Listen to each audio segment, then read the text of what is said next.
Okie dokie. G'day and welcome to episode 2 on part 2 with Ooda.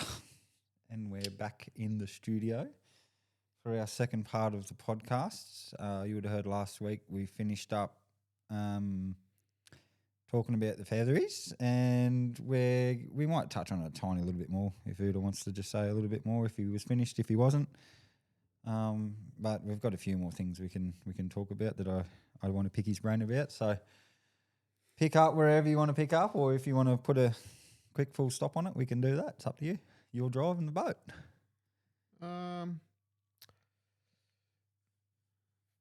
That's how good my memory is. I've forgotten where we ended off. Yeah. How about we'll start with a new question. We'll come back to it. Yeah, There's yeah. always plenty of time. Yeah, if we run back into it, we run back into it. So the next one that I did want to get into was your illustrious fighting career. Oh, illustrious is one way of putting it. Well, you've done more than me. You've actually got into a cage, and that is frightening as it could fucking be, is it not? I don't think my brain comprehends that side things of fear, properly at yeah. times. Oh, look, it's not the most enjoyable thing to do. But at the time when your brain is poised for something like that, it's not that much of a situation. Yeah, okay. It's not. That's your sport. Like, that's what you're there to do, I suppose. Like, that's what you want to do. So that's what's going to happen. Yeah, but look, it was one of those things. So, like, yeah, let's run us into, like, how did you get in? We'll start from there. How did you get into that world? So I started martial arts. I had a mate that had pestered me for years to train with him. And I'd put it off. And then I finally decided to go and start, and that was judo. Okay. So judo, for those that don't know, is the art of smacking people with the world, i.e. the ground. It's a good way to put it, yeah. Yeah. And at this stage, I was running around maybe somewhere in the late 120 sort of kilo range. Okay, yeah. So it was heavyweights. Yep. And I did that for 3 years, along with starting a little bit of BJJ in the process. Graded and improved and worked my way up a little bit. But also worked out that at 120 kilos, judo is not really a sport that's a longevity sport. Yeah, right.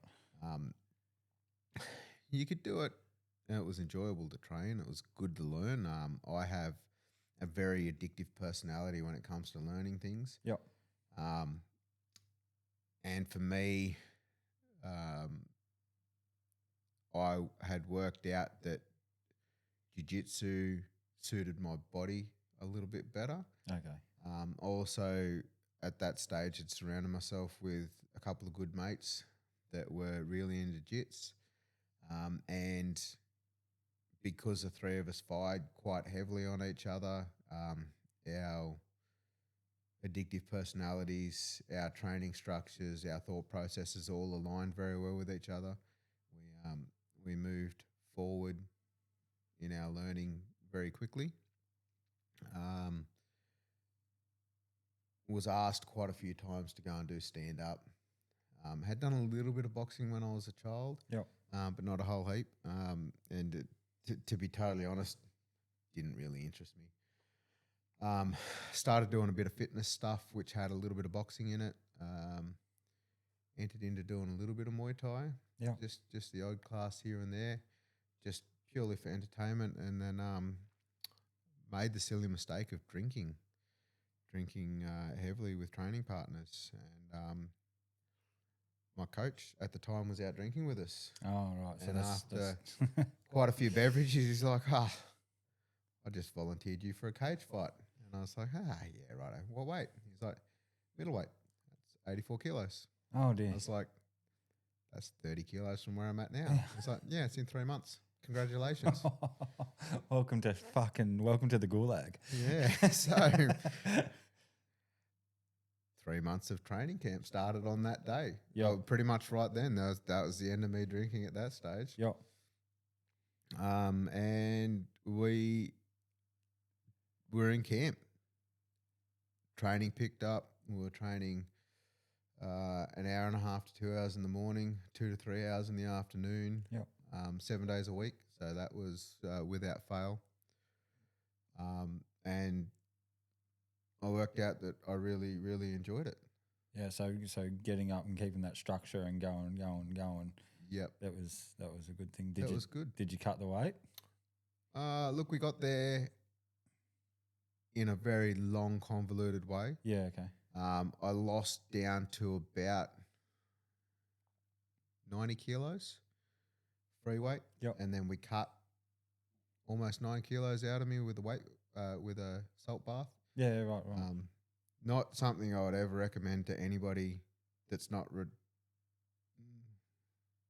like conditioned that do that sort of thing, like not stupid enough to do it. Yeah, like it's not something that in later cage matches, I ended up doing a lot of weight cuts for a lot of the guys and assisting them with cutting weight. Yep. And the bath was just one of those things that, yeah, it's brutal. It's a brutal way to cut weight. And if you can't get close enough, in looking back, if I was the person doing my own weight cut, I would have said, no, you let yourself stay too fat. Yeah, okay. Nah, go away. Yeah. But hey, I was an idiot, so I said yes to it, and we did it. So what is it? I don't know what it is. So a salt bath is essentially a quick way of dehydrating the body. Okay. You get a bath. Yep. You put 4 to 5 kilos of Epsom salts in the bottom of it. Yep. So essentially it salts your skin. Yeah. And then you have a mattress on the floor with every conceivable blanket doona that you have in at least that house, if not a couple of houses. Yeah, okay. And essentially you are creating a sweat box. Right. So you're 10 minutes in the bath, Yeah. 15 minutes in the bed. 9 minutes in the bath, 15 minutes in the bed. 8 minutes in the bath, 15 minutes in the bed. And you roll that through till you're a minute in the bath. Yeah. And you can't take the bath anymore, then you're going to scales. Wow. If you're not where you need to be, guess what? Go again. 10 minutes in the bath. Wow. And that bath is as scorching hot as you can physically take it. Yeah, that'd be hell. Yeah. And then this is done the night before you weigh in. Yeah, okay. Righto. And you have maybe 18 hours of just being dehydrated. And then weigh in, and then you can get as much food or water or what you can. Well, you wouldn't even. Not food. You can't have food. Yeah. You get food, but not. You can't just eat whatever It'd you be want. way too much of a shock to your body, sort of thing, wouldn't it? Yeah. So water straight away, as much water as you can. Yeah. As much liquid protein as you can. Yeah. And then you're slowly moving back up. But we made weight. We made weight a little bit too easily. Yeah. I think I weighed in at 82 kilos. So we were at 2.5 kilo below upper limit. Yeah.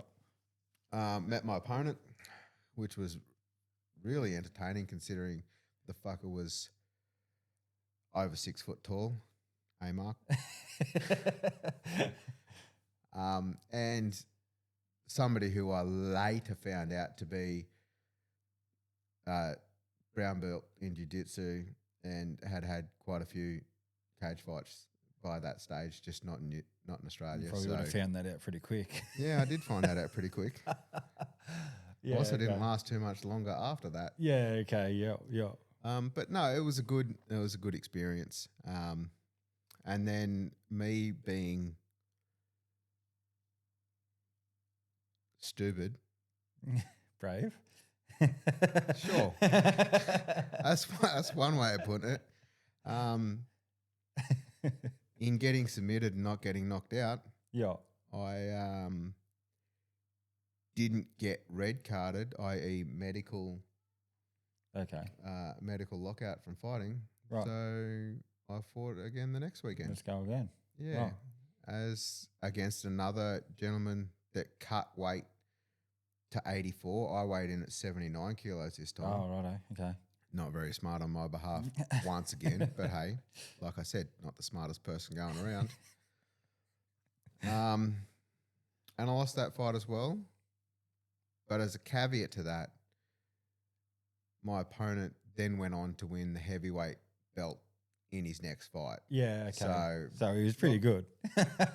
I'm not against either loss. Yeah. At that stage, I thought it would probably be smart for me to educate myself a little bit better on my opponents, number one. Yeah, okay, yeah. And number two, I went on a bit of a yo-yo. So we did at that stage a rally in order to raise money for a young girl at the gym who had lost her sight. And we did a rally from Orange to Canberra to Melbourne to Adelaide to Broken Hill back to Orange. Yeah, right. Okay. And trained right through the whole lot. It just so happened that my fight on the Saturday night was the first stop in Canberra. Yeah. So I got beat up reasonably bad and then decided to train for the next next week as we travelled around. Yeah. Very enjoyable time of my life, a time of my life that I'll never forget. Made friends that I'll never lose. Really enjoyed myself. Went from about 90 kilos walking weight at that stage, which would have been, my brain says October of 2016. Yeah. To getting married in November of 2018 at a walking weight of 147 kilos. Yeah, wow. Well, that's it. You know, when So that was a ballooning. Obviously, meeting my wife in that period, got myself a little bit comfortable, and obviously a little bit too comfortable. Oh yeah. She has a luxury of having a very good metabolism, so we ate the same. She stayed skinny. I did not. Yeah, right. Yeah. That'd suck. Yeah, look, it's one of those things. I bounced up to that, and it's been a long, hard slog to come back from that period in time. Yeah, well, look, you've gone well in the last, let's even say 6 to 8 months. I think maybe the last time I seen you was maybe 8 months before Frost and Fire, and you're even a bigger dude then and now. Like, yeah, so I started the year at 120. Yeah. And I'm walking around now at 92. Yeah. It's so fucking. that's a pretty decent loss 100%. in itself. But the year before that, I'd lost 10 kilos over that year, but I think that set in stone the ability to lose the additional weight at a later point in time. Yeah. So did you get comfortable with that? You got like, I can do this, and then I think it was that year was so the year of 24 was the discipline building. Yeah. That built the discipline. That built the Okay. Yep. That I'm happy eating the same meal 3 times a day. Yep. For years on end. Yep. To get myself to a position where we could drop it to where we need to be. Yeah. And so now that's part of your daily routine now, and it's working. Oh, it is. And look, it was one of those things. I was quite happily comfortable walking around that 130 kilo range. Like, yep. I knew I was fat. I'd sort of become a little bit delusional where it didn't really affect me too much. It was what it was. Yeah. And then I came home one day and my daughter met me at the front door with, "You're fat." Oh, jeez. And with the innocence of a 2-year-old. Oh, yeah. And you just look at it and you go, you know what, you're right. Yeah. Now we've got to do something about it. But that, I think that was the hammer that broke the delusion. That was it came on out of nowhere. Yep. Now it's time to fucking ramp it up and get serious about it. Yeah. And get off it. Yeah, that's pretty cool though. Like sticking by something for that long. and seeing like I'm bad for it. Like not that I'm ever tried to do that sort of training or weight loss or anything like that, but anything that's like consistent like that is so hard to stick to. We're seeing no results in front of you at the end of the day, if you know what I mean. Like you don't see it until you look back on yourself. Yeah, and it's one of those situations where for the first 8 or 9 months, you don't see anything. Yep. The scales don't change. Nothing changes. You're sitting there going, am I really doing the right thing here? Yep. And I mean, I had the luxury that's a detriment to my immediate family, but a luxury of doing FIFO work where Yep. my meals were provided to me 2 out of 3 weeks. Yeah. Okay. Yeah. Yeah. Yeah. So it was simple to be able to eat the same meal. And then all I had to do was dodge shit food for the week that I'm at home, Yeah. to then get yeah. back. But it also made training easy because you're on site. You get up at 2 a.m. or 2 p.m. It doesn't matter whether you're on days or nights. You get up at 2, you go to the gym for your hour, you go back, you have your half an hour to have a shower, you have 10 minutes to get yourself dressed. Yep. You got to be at the mess by 4. Yep. And I work really well in a very structured environment. So for me, that was Getting the all that perfect done was ability to easy. do Yeah, it. yeah. Well, not so much easy, but like to have that structure there made it bearable and, yeah, in a sense, easy that it works better for you and like your mental health as well. Like you can't be sitting there going, I want to lose weight and then like not have that structure there. It would be a very big killer. It's and I know that a lot of people and I had a conversation with one of my close friends. I was in his store. A few guys come in and he alluded to what I'd achieved over 18 months. And the boys that were in the store were saying that that's something that you should be out there and proud about. And Yeah, 100%. I am proud about it, but I also understand that my ability to hyperfixate on things and to eat the same meal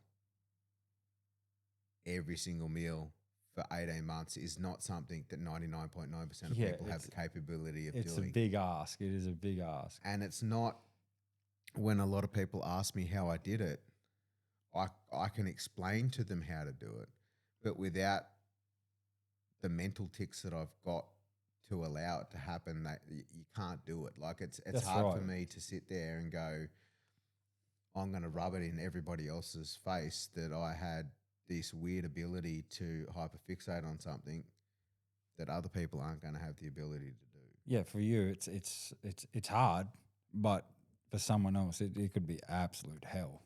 Like to go, this is how I do it. This is how you, well, not how you should do it, but everyone's different, I suppose. But again, I'm talking out my ass. I know nothing about it. But I'm speculating that getting someone to do that would eat shit on a daily basis and, you know, think that they can train in the afternoon and it works for some people.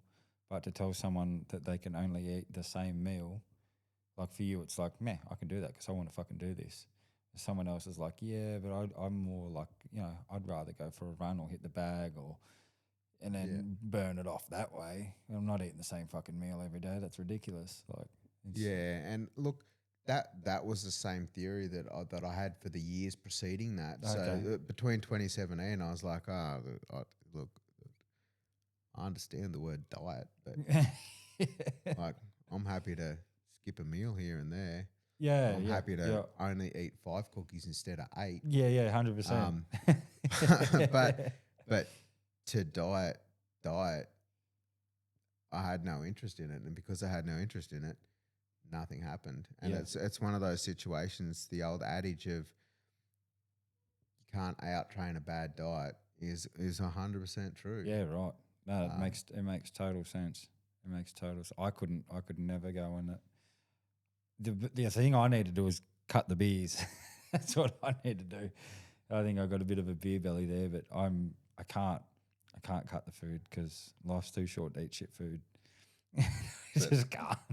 I mean, my I opinion, mean, it's not shit food what you're it's eating, not but shit food, but yeah, the, there's another way of looking at it, which is generally the way I look at it. Like I understand, and you might be able to put some photos up to show the differences of yeah, what's going 100%. on. And Yeah, it yeah, wasn't until Kate put up the photos that I'll get her to give you, yeah, so that you can actually show the difference between. So it wasn't until Kate put those photos side by side that I actually understood what happened. yeah, Because as much as there's body dysmorphia in yeah. a lot of different ways, my brain still doesn't see me in my current body. In your My current brain body. still sees me as that 120, 125 kilo Yeah, man. yeah, and that's what I was saying there before. Like you don't see the results every day, so unless you're looking back on yourself before, you don't know. And that it's a pretty big fucking thing You to just, conquer. yeah, you don't understand it. Yeah, yeah, But back to it, the previous adage that you were saying, life's too short. yeah.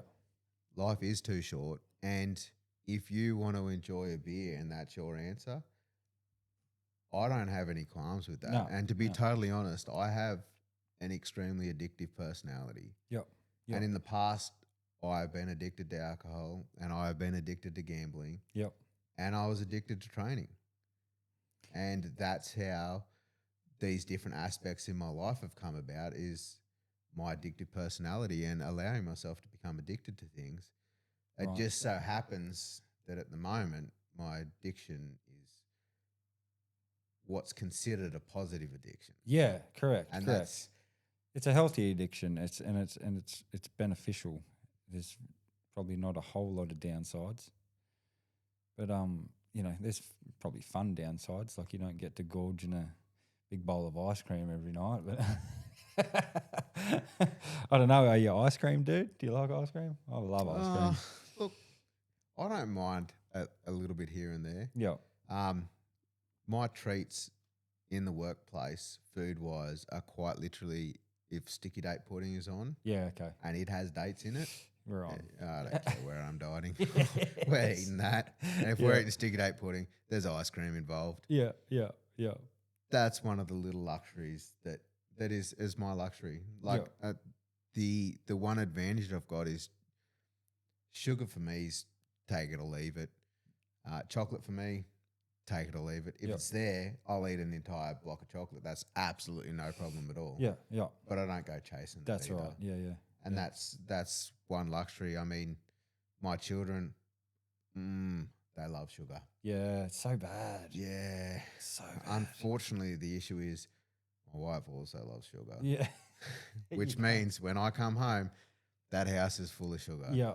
Yeah. So that You that can't. 7 days that I'm home Yeah. is quite literally dodging mines. Yeah, yeah, yeah. But look, it's part of the fun of getting to that stage. Yeah, yeah. I've surrounded myself with some very good people. I've had the luxury of working with really good crews of guys that have been fitness orientated. And that's a big thing in the mines now too, isn't it? A lot of middle-aged dudes are like they're fucking more so they want to get fit.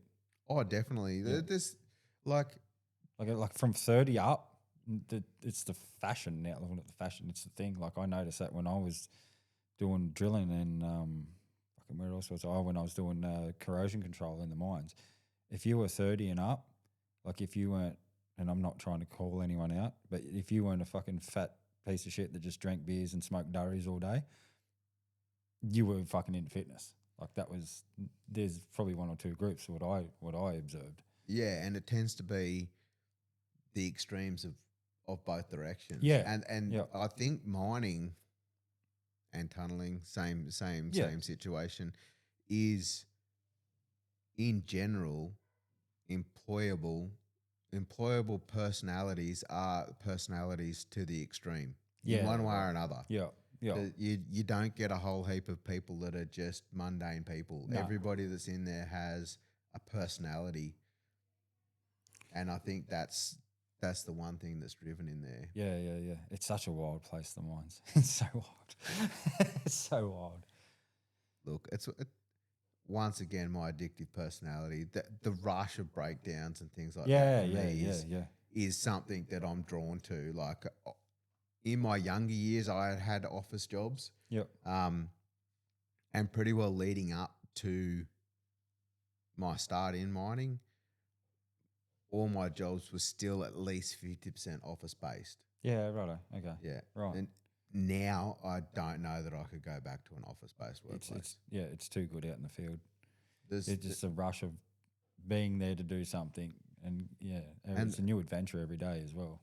That's right. There's always something different going on, and this sounds very counterintuitive, especially to modern day society. But the pressure is the interesting part. Yeah. Okay. That pressure of you, the rig is at the face. It needs to not be at the face. Yeah. Sort it out. We need to fucking get this shit done. Yeah. Yeah. And that for me is what I chase. Yeah, battling that fucking just that deadline and that urgency to get it done. Yeah, see, I'm quite the opposite. Or not so much quite the opposite. I pray to not get a phone call that the plan's changing. Oh, I hate it so much. We're too. I think we're very different in that regard. I'm like keep it the same. Keep it the same. Don't change it, please. Just we're doing this for a month. All right, this is what we're doing for a month. And then we're going to do something completely different next month. That's fine. We'll change it up then. So I like going from like truck driving into irrigating cotton, and then we'll be, in the shed for bloody 3 weeks, and then we're back in the truck again. So it's good that way. Consistency. Yeah. You know what you're doing. Yeah. It's enough for me to get bored, and then something else pops up, and then you start getting bored, and then something else pops up. My biggest problem is when I get bored, I quit. Yeah. And my wife, if she hears I'm getting bored, she starts to get worried. Yeah. She's like, what is he going to do now? I'll get the boxes out. Yeah, pretty much. Every time I've got bored, we've ended up somewhere else pretty quickly. And it's unfortunately one of those situations that I've sort of built myself around, always learning new things and moving forward. And we're having a conversation on the car ride over here today about working opportunities. And I said, look, we've obviously got a base structure that we need in order for us to live the lifestyle that we're living. Yeah. Money's not everything, but also I need to not be bored. Like if I'm bored, I don't care how much you're paying me. Yeah. Oh, and you start to be miserable. See us later. You start to be miserable too when you start getting bored and you're just not, like nothing's making your brain tick at work. Yeah. You start getting monotonous days and you're just taking it out on anyone that looks at you wrong. You're just like, shut up, man. Fuck off. Go away. Why are you asking me that question? You should fucking know that. Yeah. I've generally learnt that once I get snappy and start jumping down guys' throats, we're getting to the end of my tenure. Yeah. We're going to be looking for somewhere fairly shortly. Yeah. Yeah. No, brilliant. What else? So we're in the mines. What have we covered? We've covered fighting. We've covered the mines. What do you do in the mines? I'm a electrical technician. So at the moment, I'm working on a lot of drill rigs, shotcrete rigs. Okay. Obviously in tunneling. Tunneling and mining, as much as a lot of people Think they're the same. hate to admit it, is pretty well the same thing. You got rock, you need to blow rock up and move rock out. Yeah. Tunneling, you're chasing gold. Yep. Mining, you're chasing Mining gold. mines, yeah. Tunneling, you're just getting rid of it because we're going to put something else in the hole that we're creating. Right. Outside of that, the basic concept of how things run, It's all the same. pretty well exactly the same situation. Yeah. It's interesting for me. Before I moved into tunneling, I had done 12 to 18 months on mobile plant.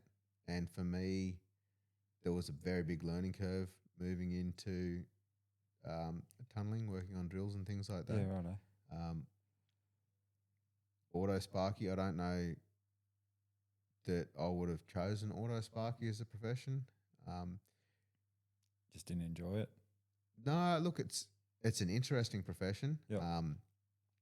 It's a skill base that is, they are quite literally the most movable personnel in mining currently. Righto. They need to understand mechanical, hydraulics, electrical. It's always evolving. Yeah. And there's always new machinery coming out and they have to relearn Yep. sometimes a whole machine just to be on top of it. Whereas most other aspects can get away with their base Yep. knowledge Yeah, correct. Yep. plus a little bit more. Yep. Whereas an auto sparky is just you if you've got a good auto sparky around, your crew's doing good. Yeah. Yeah, yeah. Being a HV sparky, Right. I really enjoy it. Yep.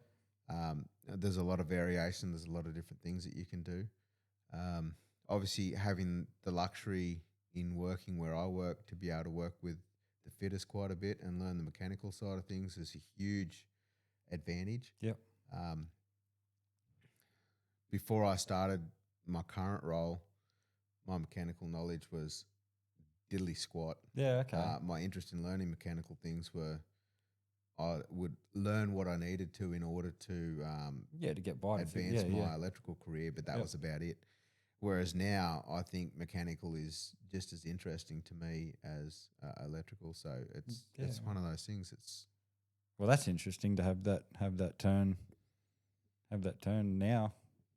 Yeah, Strange. Getting older, I might actually be sort of maturing. Yeah, yeah. It's funny how that works. Where shit didn't interest you before, that I find that the same thing too. Like stuff that just definitely did not interest me before, and now I'm like, actually looks alright. Yeah, exercise. Like, Don't get dragged into the craze. yeah. Nah, look, it's the one craze that I think is a good craze. Yeah, no, it's fucking it's good. So I was going to ask this before I asked about going back into work. What outside of work? So I opened up back into work, which I didn't mean to do, but it just came out. Outside of work, when you're home, when you're not hyperfixating on your on your weight loss and your what would you call it? Weight loss? Is it health? Is it As a whole, for me, it was being around for my kids and being active and around for my kids when they become teenagers. So it's just a journey of getting your shit together. Yeah, sort of and thing. it was pretty evident that the lifestyle that I was living was not going to make me a functional parent. Yeah. Of teenagers. The more and more active my kids became, the less and less ability I had to be able to play with them in that way. So that was the main instigator for that side of things.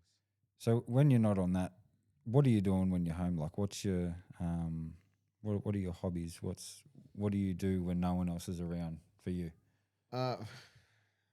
The two main things that I'll tend to do is I like to chuck the dogs on the back. Yep. Drive out the forestry and just be away from any noise. Yep. No phone service, no noise. Drive around, the dogs run around, they enjoy themselves.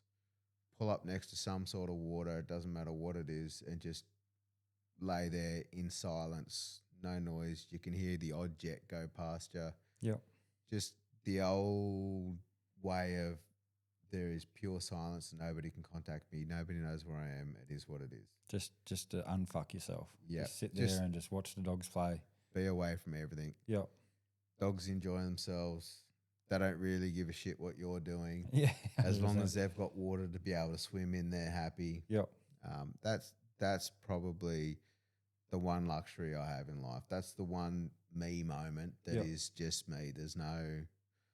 I'm not dealing with anybody. I'm not doing it for anybody else. That is just my alone time. And that's so cool to have such a simple and to remember, just remembering how to be simple.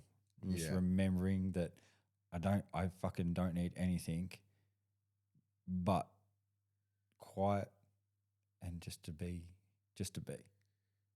That's it. It's a couple of hours every 3 weeks that I get. Yep. That nobody is demanding something of my time. Yep. And that's, for me, is a luxury that so few people get in this current day. Oh, 100%. And so people don't even think to take. Even if they can have it, they just forget about it. They just forget about putting your feet in the fucking dirt Yep. and just doing nothing. Just stare at a tree. Yep, we're gonna scroll. We're gonna do the nah. Yeah, yeah. So It is not good for you. if I look back on my most peaceful moments in my life, at least 80% of them would be by myself, outside of any ability for anybody to contact me. Yeah, yeah, 100%, 100%. So Layton, is it? No, it is. It's not Lake Endeavour. It's what's that other one out near Cowra? Wangler. Yeah, Wangler. That was one of the best spots. There's no phone service there at all, Yeah. and you can just literally just be there. Everyone who's there is there.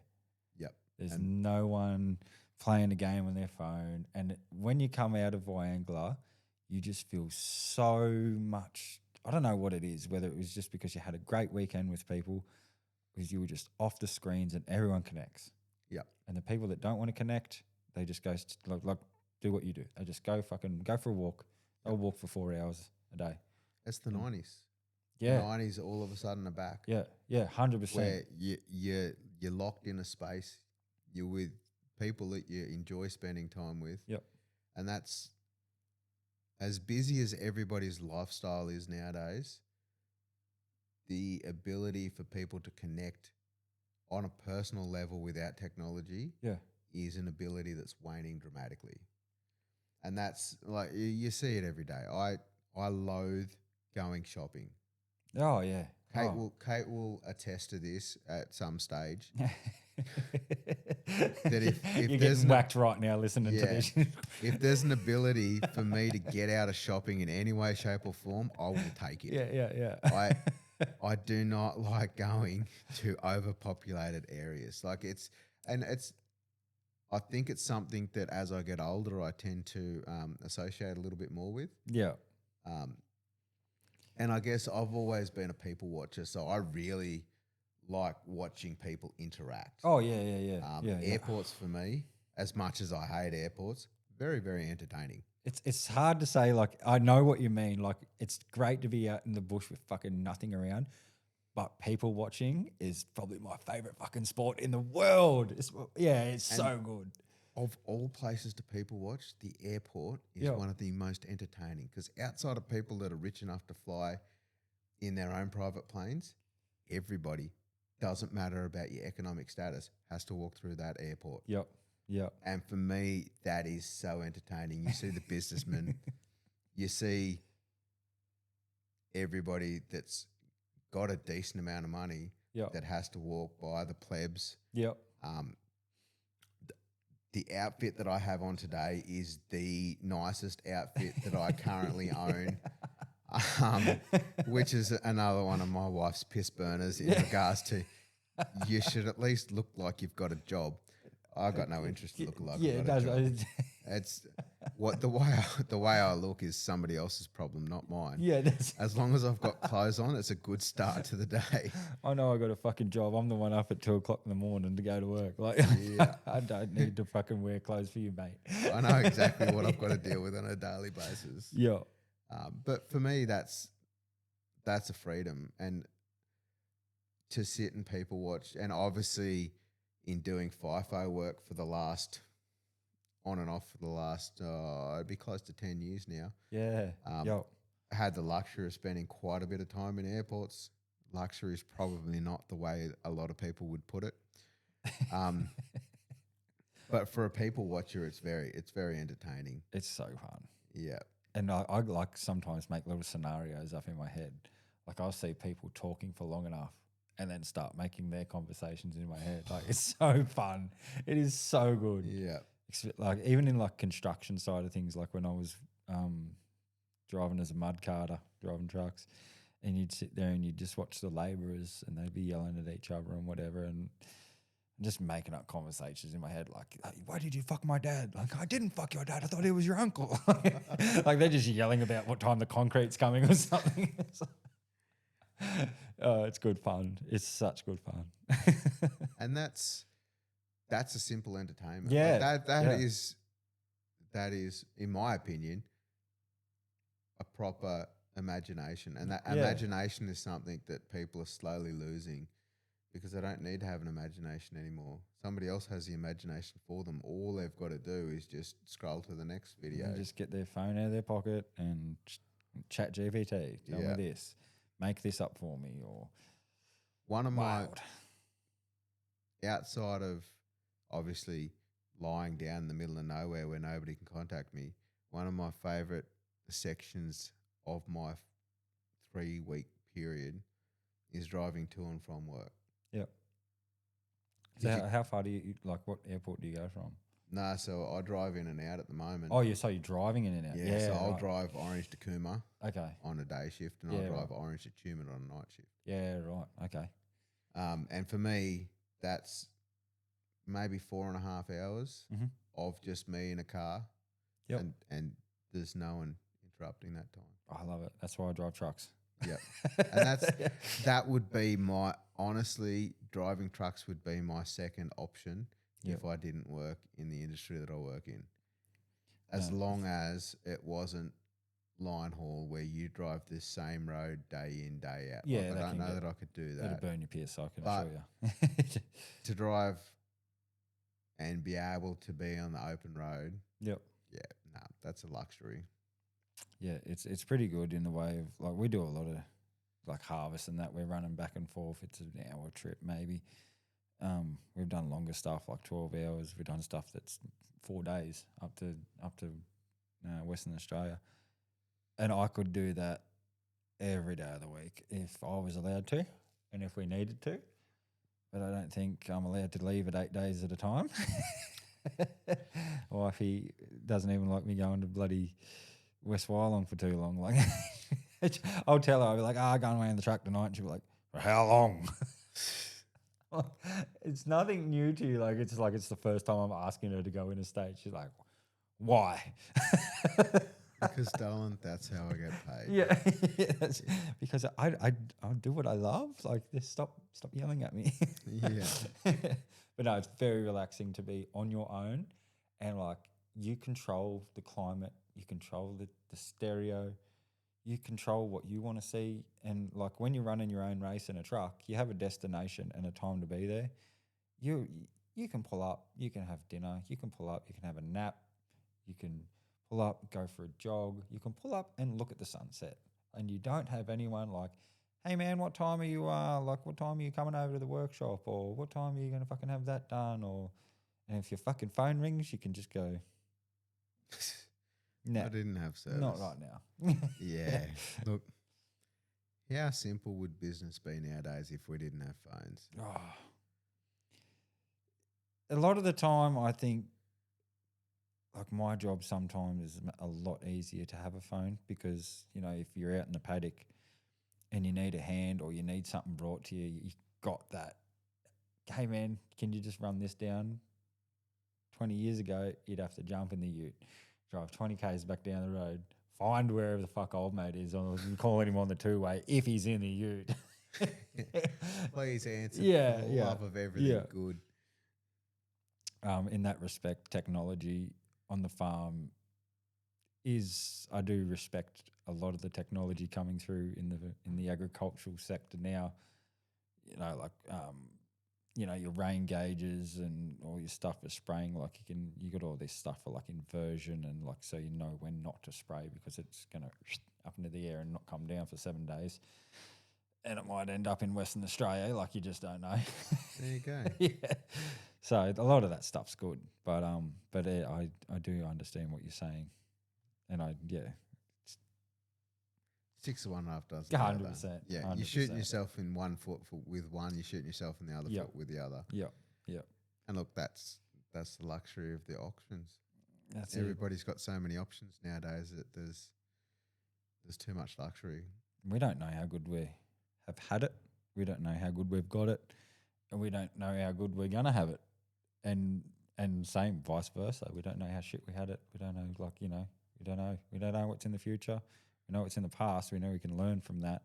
But also, a lot of people, and a lot of times we haven't learned, and we've rushed into technology in ways that we just don't fucking need it. We've put technology in places that just got no fucking business being there. No. And that's Like One of my favourite sayings is hindsight's 2020. yeah, But yeah. hindsight can only be 2020 when you've lived through it. 100%. 100%. And I just like it with the technology in the classrooms now, I understand it. I don't think it needs to be. I know a classroom needs to evolve. Classrooms had to evolve at some stage. I just don't, I don't know. I don't understand it. I don't know why. I learnt better writing something in a book than I did typing it into a computer because you had it there. It went through your body. You had to know what you were writing and had to do it. Now it's or if you don't want to do it, and there's kids out there that, and we have them, we both have kids with learning fucking struggles. I just think that some of the support teachers are just supporting too much as well. Like they're good to have, but I think that kids, I know one of our children, and I'll get in trouble for saying this because they do it to both of us, both mum and dad. They know how to rely on them and be like, oh, I don't know how to do this. I don't know how to do this. And, oh, I'll show you. You're like, come on now, I know what you're doing here. The games are getting played and you know you're getting played, but unfortunately there's that section in your heart that allows you still got to be be like, are you being a little bugger right now or do I need to show you again? Yeah. Do I have to do this for you again? And they're like, oh, yeah, I remember now. Yeah, of course you do. My opinion's probably slightly contradictory to you on that. That's good. In regards that if you have a look at where society's going as a whole, I think technology and fundamental understanding of technology is a requirement. Yeah. But I also think that the educational system pushing towards literary learning over and above trade-based physical learning is not the correct way of going, in my opinion. Unless that's the path you want to take. I mean, we anything into high school, I think you should have to be able to the choice to elect from year 7 and go, or be shown, not even elect, be shown your basic life skills, cooking, cleaning, Stop it. How business, to drive a vehicle, like at a speed limit inside lines. Yeah, that should be driving should the be first thing that you learn as a teenager. like Because it is our girls know how to drive. Our two eldest girls, we're out there every second weekend doing driving lessons in the paddock. Yep. They can get in the Prado, the Auto, or even the Cruiser. They can get in there, turn it on, put the seatbelt on, drive out into the paddock. So they should. Yeah. That, like, basic life skills. I ran into a man in my slightly younger years. I probably would have been, I want to say really late 20s. Yep. He would have been in his early 30s.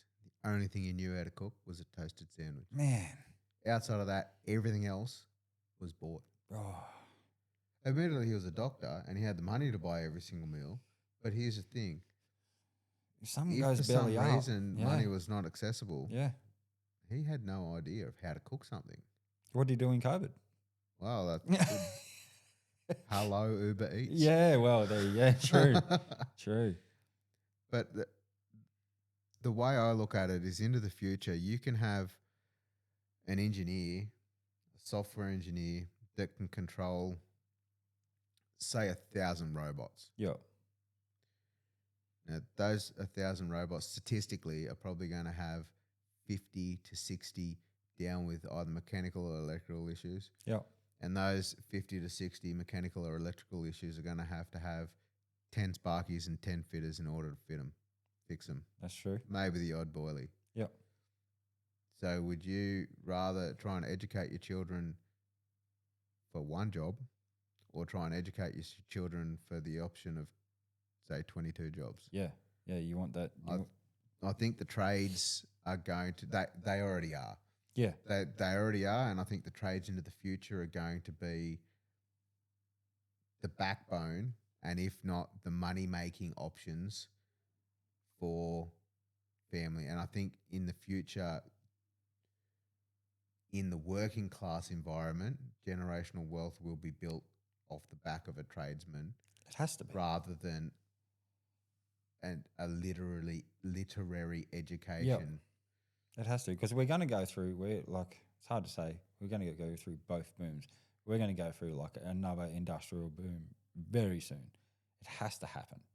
We can't be bringing in all this technology with our old infrastructure. Like there has to be some massive boom happen. Already see government spending bulk money on infrastructure. Yep. And it's only going to propel itself forward. New South Wales as a whole is still running on 1940s designed infrastructure electrically. Yeah. And we've removed more and more coal-fired power plants. Whether you're for or against that, it's not my decision to comment on. But you have a centralised generation source moving to a decentralised generation source. Yep. There has to be quite a bit of infrastructure change in order to allow that to functionally happen. And I think in the next, like you say, in the next 10 to 20 years, infrastructure is going to be construction and infrastructure, trades, skilled labour. Skilled labour is just as important. Yeah. And like if you got people that are skilled operators in any piece of machinery, it doesn't matter what it is. Mm-hmm. Excavator, grader, roller operator. You need it all. Yep. And there's no way of avoiding it. And guess what? With all of this stuff, it's all carried in and out on the back of a truck. That's it. It's the back of a truck. It's all on the back of a truck. But then, you've got your skilled labour. You can't get the truck in unless someone's pushed the road. You can't. Someone's got to be on the roller. Someone's got to be on the water cart. Someone's got to be on the frigging grader. Somebody's got to be willing to do the hours. Yep. That actually do it. Yep. And guess what? Until that infrastructure's in, nobody gives a shit about the software that's going to run it. That's because it's got to be built first. And guess what? Software relies on hardware, relies on being inside some sort of building. It's got to be constructed. It's got to be made first, yeah. And there's no way of moving yourself around that. Yeah, it's wild. I'm just so glad I'm not in charge of anything in that aspect of I'll die happy here. I'll die a farmer. I'll die a truck driver. I just don't see me going anywhere else, and I can't put that stress on my mind really. Like I've thought about it. Jess asks me all the time. She tries to pick my brain about this sort of stuff, and then we start talking, and I go, look, I'm talking out my ass, and I'm stressing myself out. I don't care about this conversation anymore. Yeah, so I had enough of it. But in the end, go back to the conversation we're just having. Yeah, all skilled labour needs to eat. Yeah. Which means there's a need for farmers, which means there's a need for X, Y, Z. Guess what? Every single one of them needs to shit, which means there needs to be somebody to clean said toilet. All these positions are a base requirement of a functional society. And our biggest, I'll say one of our biggest fucking dramas, and I know what I say is not going to fucking change anything, but we fucking keep it here. Like we're sending all our shit overseas. We send we have to send our steel overseas because no one else is going to fucking buy it. We can't really make it here. All our ore. We had the ability. Yeah, but we don't really. We can't. We got more volume than what we'll ever use in a lifetime of iron ore. But, correct. Like our cotton, our wheat, our barley, beef. Like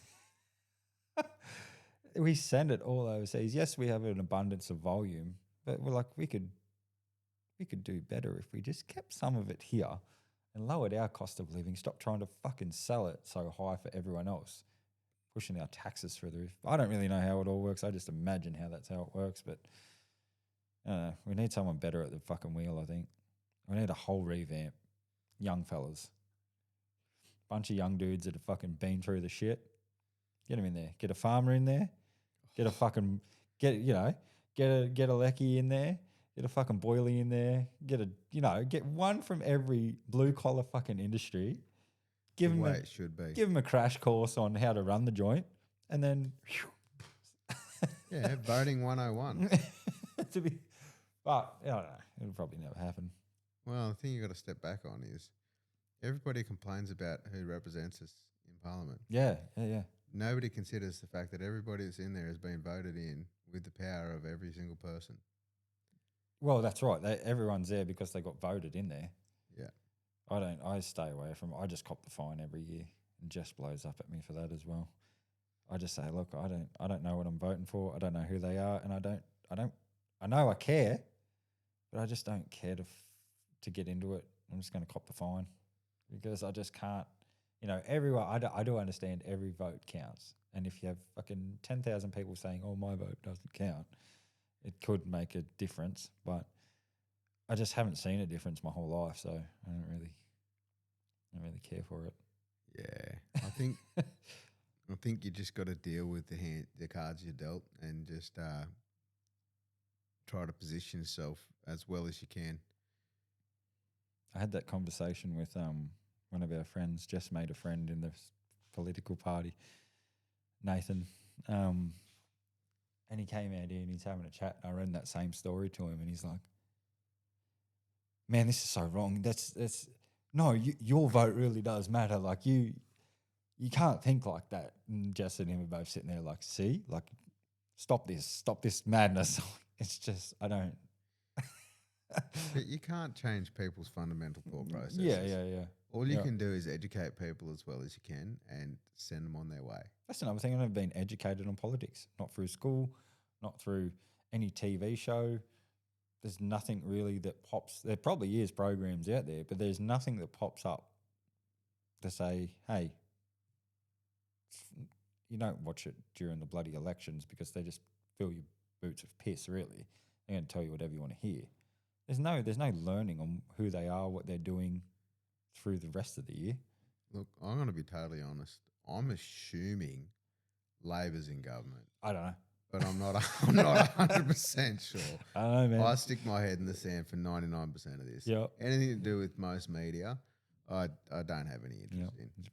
That's the best part about working in the sort of industry that I do. Yep. Is I don't watch TV.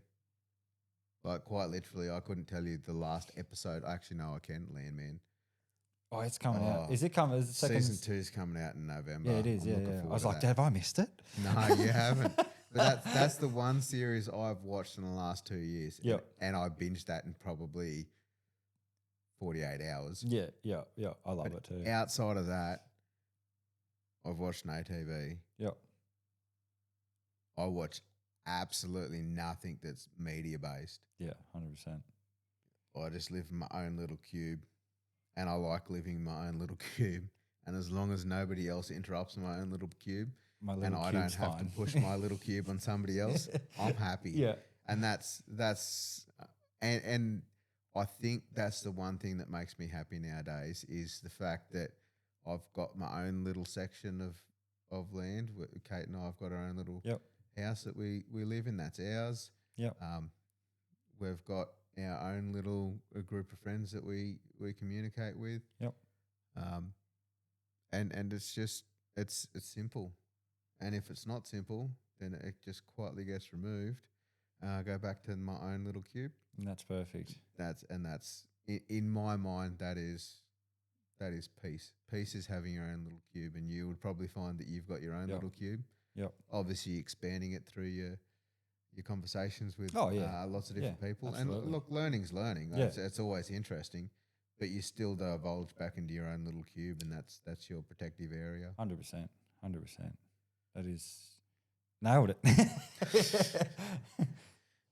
Yes, no, it's good to have your little. Everyone's got their own little cube, and we defended it all. As you said, things disappear if they come to the doors of the fortress and they come with bad intentions. They quickly fucking disappear. On my end, anyway, there's no need for it.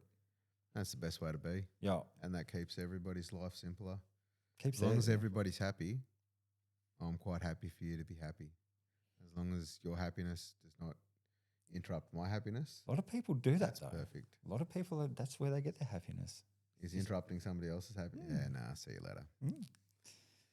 Some of them hold on, but it's pretty easy to let them go. They like to hold on for a little while and then they go find their next victim. Yeah. It's Some people struggle to cut. fucking must be exhausting. I don't know how they do it. I really don't.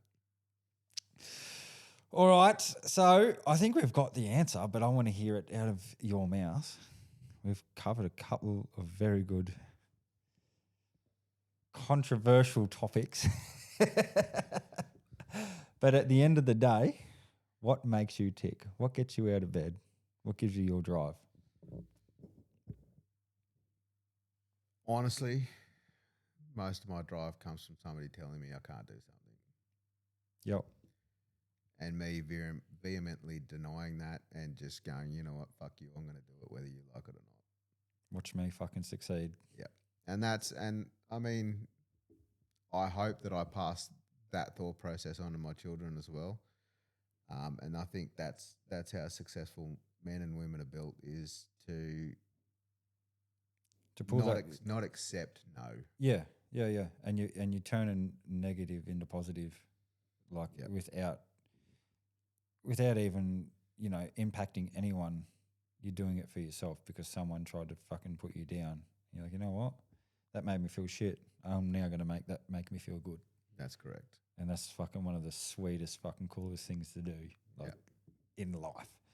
And that's the simplicity of what makes me tick. Fucking love it.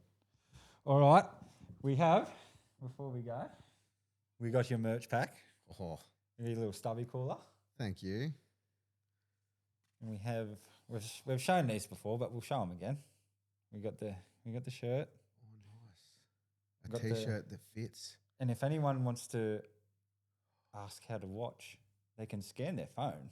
I'm going to show the camera on both sleeves. That's the YouTube one, and then that's the Spotify one. So if anyone asks us, what's that shirt or what's the podcast that you're on, you can say, just fucking scan that on your phone. Definitely. That's a great idea. It won't be your episode. I should have got it done that way, but we obviously had it recorded. That's just a page. And you got a little mug. It's like this one. Oh, stop it. And that's it. That will be the work coffee mug. Yeah. That will probably get abused more than anything that you've ever seen. It's probably going to get abused that's more good. than any of those that you give out. Fucking oath. The way that it should be. We'll have plenty more. If you brag it, you get another one. That's all right. And I'm sure we'll see you again. Yeah. We'll in definitely. the future. We'll always be here, and I'm sure you'll always be back. Indeed. All right, guys. Thank you for listening. I hope you all enjoyed our little chat with Ooda. Is there anything else you'd like to say, get across, or chat about before we? No, just live life. Enjoy it. Don't interrupt somebody else's life. I like that one. Stay out of fucking other people's lives. What they say on Alpha Bloke, stay out of yourself. Nah, stay out of fucking other people's shit. That's The simplest way. Yeah, 100%. Just be happy, smile, find the beauty in the simple things. Yep. All right, guys. All right.